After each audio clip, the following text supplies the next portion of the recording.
of all of the recent Marvel MCU projects, Daredevil Born Again was by far my biggest fingers crossed because the Netflix Daredevil was incredible, and now Disney's doing it. There was just so much room for this to be a massive letdown because recently my faith in Disney, my trust in Disney has been very shaky at best. I was terrified of the Disneyfication of Daredevil, that they were going to bastardize it and turn it into a generic piece of crap that was just going to pale in comparison to the Netflix version. Well, I just finished the last episode, episode 9, and I am over the moon to say that that did not happen. Daredevil Born Again was so goddamn awesome. I loved it, and I'm just going to start off by saying this is by far the best Disney Plus series that Marvel has done so far, hands down. Yeah, they did not Disneyfy Daredevil, not one bit. I thought they did at first because in episode 1 there was some CGI in some fight scenes in unnecessary spots, and I was just like, oh, come on, man, why are we using CGI when you just don't need to use it? And that set the alarm bells off, and I was just bracing myself for the forthcoming Disney version of Daredevil. But patience is a virtue, because what came later in the later episodes was just, I'm surprised more than anything that Disney and Kevin Feige, the executives at Marvel, actually went for it and created a gritty, bloody, violent version of Daredevil on Disney Plus.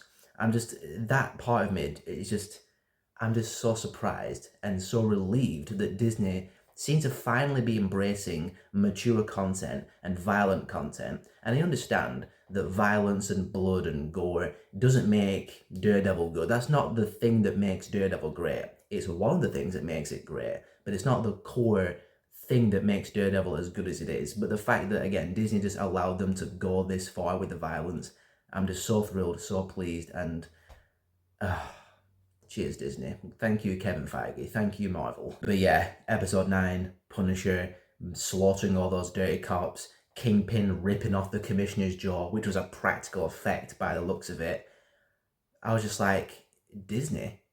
But like I said, it's not all about the violence, not about the gore. You need a great story, great characters, and Daredevil Born Again provided that in spades. I loved Matt Murdock's character arc in this because, Foggy Nelson dies at the beginning, and he gives up being Daredevil, and he tries to go straight. He tries to go and clean up the city and do right by the law, and not as Daredevil.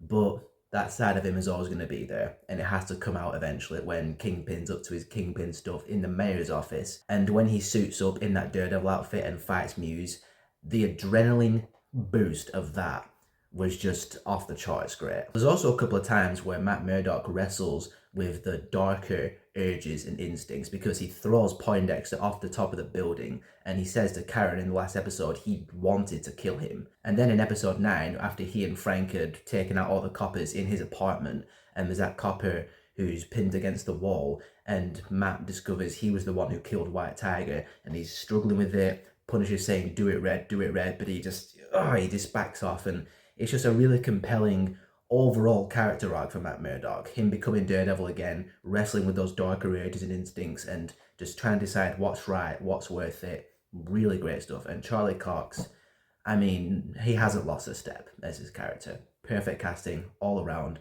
brilliant stuff. And Vincent D'Onofrio as Wilson Fisk Kingpin, also once again just outstandingly good. His arc of becoming the mayor, and it was interesting because for the first half of the show, I was actually curious as to, was he actually trying to go straight? Is he trying to leave the Kingpin life behind? Is he actually trying to be a good, honest mayor? But no, not the case. Like the commissioner says to him in the last episode, you never stop being Kingpin. You can't stop being Kingpin. And he's now Mayor Kingpin. And the dramatic weight of this show by the end of episode 9 with Mayor Kingpin putting New York under martial law, the New York blackout, and people just rioting in the streets, and Mayor Kingpin at the top just pulling all the strings. It was next level stuff. It was a small scale, street level epic. And the way it wraps up at the end of episode 9 with New York under martial law, vigilantism is made illegal by a Mayor Kingpin, Daredevil rallying up the good, honest people, telling Karen they need to build an army. Very, very exciting possibilities for season 2. Season 2 is straight up one of my most anticipated upcoming Marvel things right now. And in terms of them building an army, Does that mean Jessica Jones is coming back? Does that mean Luke Cage is coming back? Does that mean Iron Fist is coming back? Are we getting the Defenders back together? And the mid-credit scene where it looks like Frank escapes from his cage that Kingpin put him in looks like it's setting up the Punisher special presentations that he's doing. Very excited about that. All of Punisher's scenes in this show were amazing. That scene in episode 4, was it? Yeah, it was episode 4, where Frank and Matt talk. One of the best acted scenes I've ever seen in the MCU. Charlie Cox and John Bernthal absolutely knocked it out of the park in that scene. And yeah, I keep going back to it, but the Punisher, just being the Punisher and just brutally slaughtering everybody in that last episode was just beautiful. I loved how they made New York City feel like an actual character in the show as well. They did that really well with those BB reports where she's on the street interviewing the regular everyday people and capturing really good angles of New York, and it just brought the city to life. And Daredevil at the end saying, "This is our city, not his. We're going to fight for it. We're going to take it back." That's what I mean when I say it feels like a small scale street level epic. It's not the end of the world, it's not the end of the universe, the multiverse. This is about the fight for a city.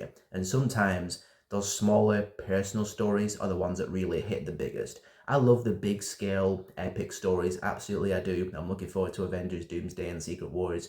But small scale, awesome, well told story. Yeah. At the end of the day, a great story is a great story, no matter the scale. And Daredevil Born Again, in my opinion, was a great story. I just once again want to express relief that Disney did not Disneyfy Daredevil. They could have really easily got their fingers in there and made Daredevil a good, clean, awesome superhero for the kids to put on lunch boxes and McDonald's cups and that shit. But they did not do that. They understood the assignment. They understood what Marvel fans wanted, what the Daredevil fans wanted after the Netflix show, which was something more tonally along the lines of the Netflix show. And they delivered, Kevin Feige delivered. And, you know, the worst case scenario was that it was going to be the Netflix Daredevil and then Daredevil Born Again. And in reality, again, per my opinion, it's the Netflix Daredevil and Daredevil Born Again. We have two awesome versions of this character, of this show, of this story, and I just could not be more thrilled. Like I said, the best MCU Disney Plus show so far.